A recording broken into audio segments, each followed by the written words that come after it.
President, Madam President, Excellencies, ladies and gentlemen, Namaskar from the people of Bharat.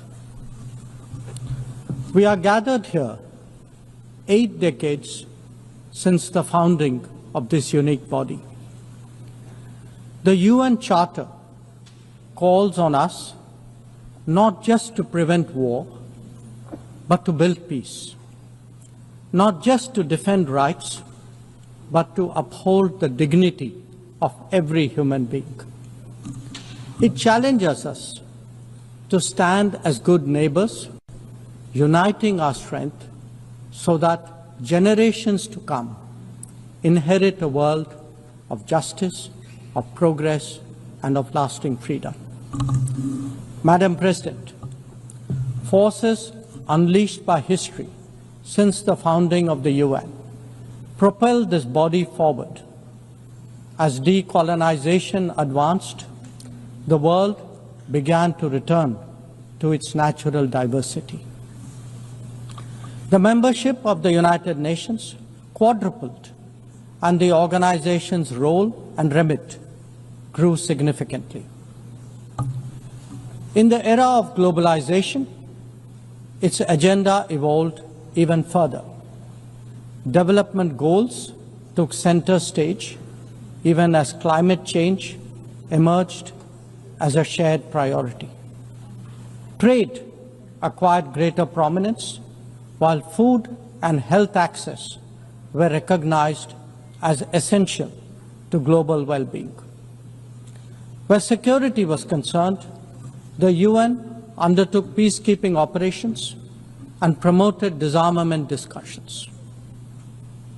As a result, the UN became a natural platform to debate key global issues. Madam President, we must ask ourselves today, how has the UN lived up to expectations? And just look at the state of the world. There are 2 significant conflicts underway, one in Ukraine and the other in the Middle East, West Asia. Innumerable other hotspots don't even make the news. The slow progress of the SDG Agenda 2030 presents a sorry picture. On climate change, the reality is of recirculated commitments and creative accounting. If climate action itself is questioned, what hope is there for climate justice? When a once-in-a-century pandemic hits us, we saw open discrimination in access to vaccines and to travel. Energy and food security have been the first casualties of conflict and disruption, especially since 2022. Better off societies insulated themselves by having the first call. The resource-stressed ones scrambled to survive, only to hear sanctimonious lectures thereafter. When it came to trade, non-market practices gained rules and regimes. The resulting concentration exposed the world to leveraging. On top of that, we now see tariff volatility and uncertain market access. As a result, de-risking is a growing compulsion, whether from limited sources of supply or over-dependence on a particular market. Economic concerns have other dimensions as well. Heightened technology control is one. The grip on supply chains and critical minerals is another. The shaping of connectivity is no less sensitive. Protection of key sea lanes has become a challenge. Restricting the evolution of a global workplace is an issue. Each makes a compelling case for more international cooperation, not less. But are we really headed in that direction? And where has the UN actually made a difference? Madam President, As members of the UN, we meet here as sovereign equals. That is not a formalism, but a recognition of the inherent diversity of our world. Understandably, we have different history, traditions, heritage, and culture. For them to coexist, for them to enrich each other, it is imperative that we foster understanding and respect. This will only happen when we resist political interference and economic pressures, when narratives are free of prejudice, when double standards are abjured, and when pluralism is truly appreciated. Madam President, Excellencies, while asserting our rights, we must also firmly face up to threats. Countering terrorism is a particular priority because it synthesizes bigotry, violence, intolerance, and fear. India has confronted this challenge since independence, having a neighbor that is an epicenter of global terrorism. For decades now, major international terrorist attacks are traced back to that one country. UN's designated lists of terrorists are replete with its nationals. The most recent example of cross-border barbarism was the murder of innocent tourists in Pahalgam in April this year.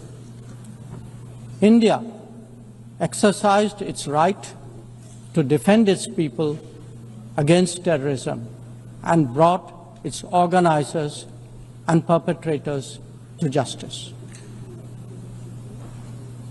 Because terrorism is a shared threat, Madam President, it is essential that there is much deeper international cooperation.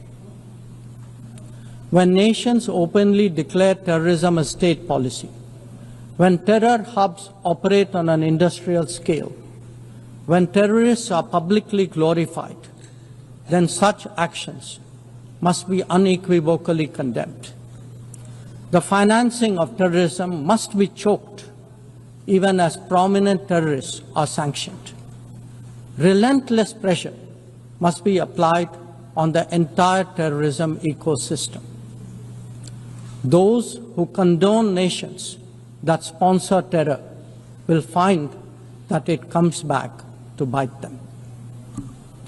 Madam President, an objective report card will show that the UN is in a state of crisis.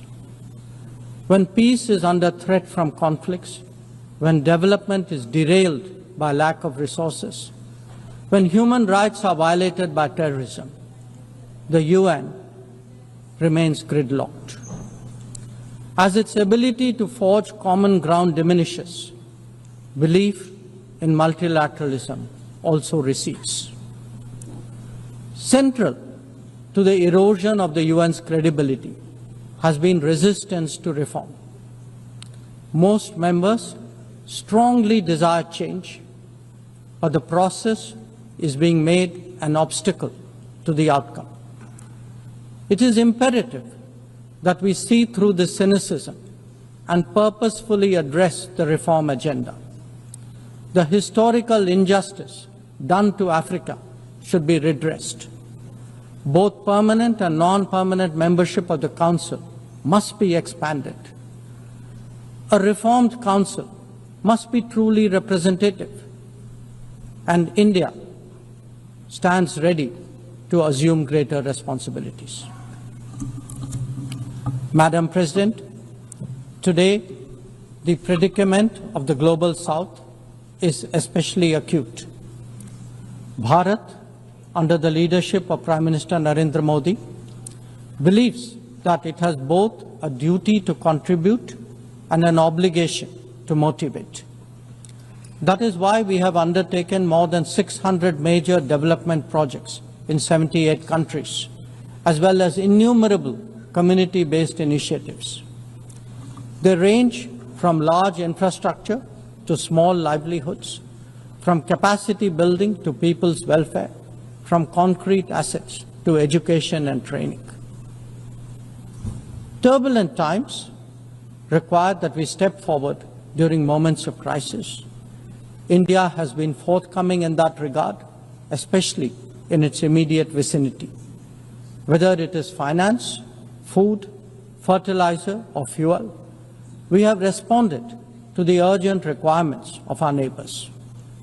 Madam President, climate events and conflicts have created a demand for HADR assistance.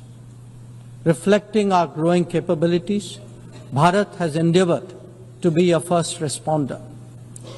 Be it essential medicines or relief supplies, the operations of a field hospital or limb fitment camps, these efforts covered 19 nations last year. The people of Afghanistan and those of Myanmar saw India extend its hand during recent earthquakes. Our efforts at ensuring safe commerce, combating piracy, and preventing attacks on shipping in the Northern Arabian Sea also bear mention. And the Indian tradition of UN peacekeeping operations continues in the Democratic Republic of Congo, in Western Sahara, Central African Republic, Golan Heights, Cyprus, Lebanon, Abyei, South Sudan, and Somalia.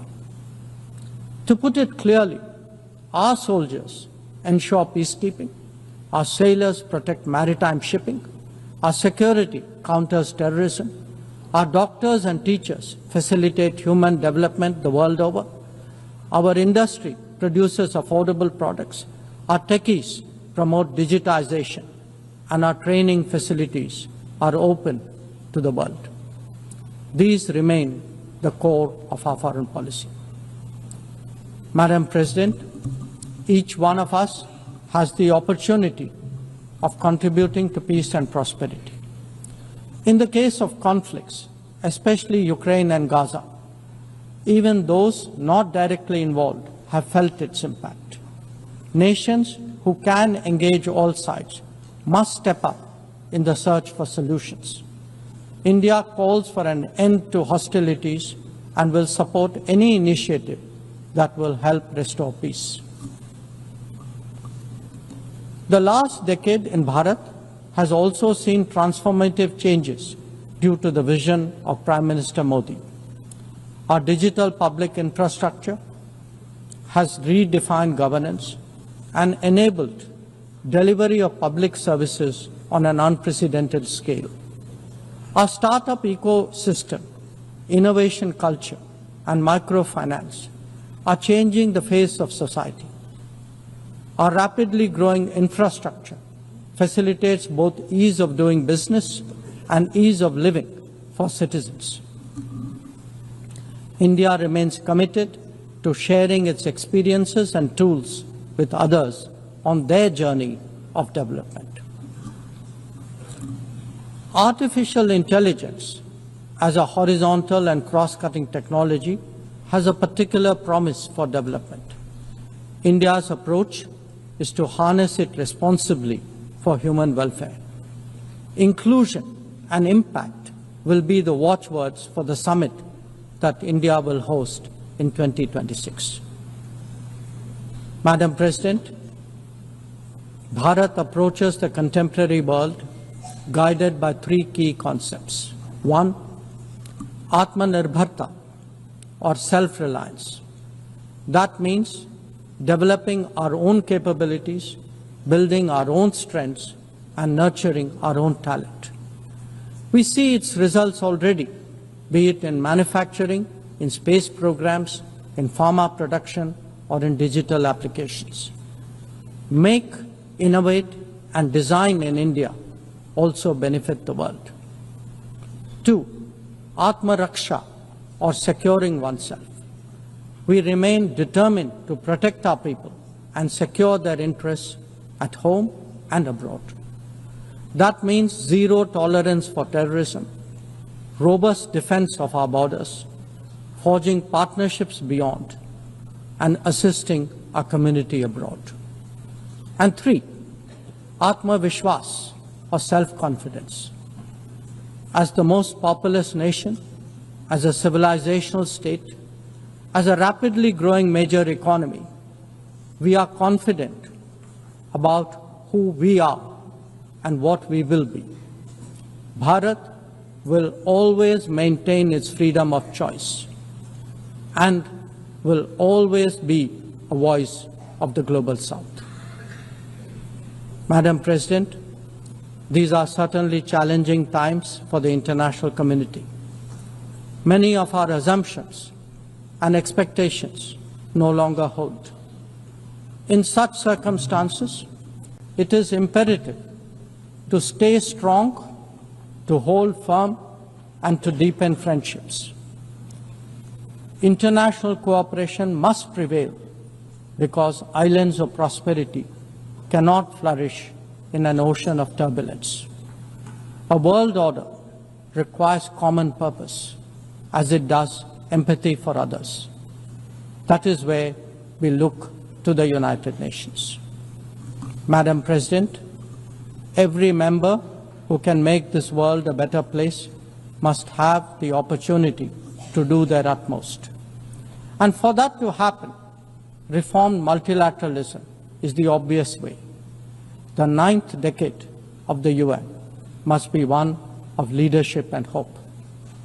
Bharat will do its fair share and more. I thank you.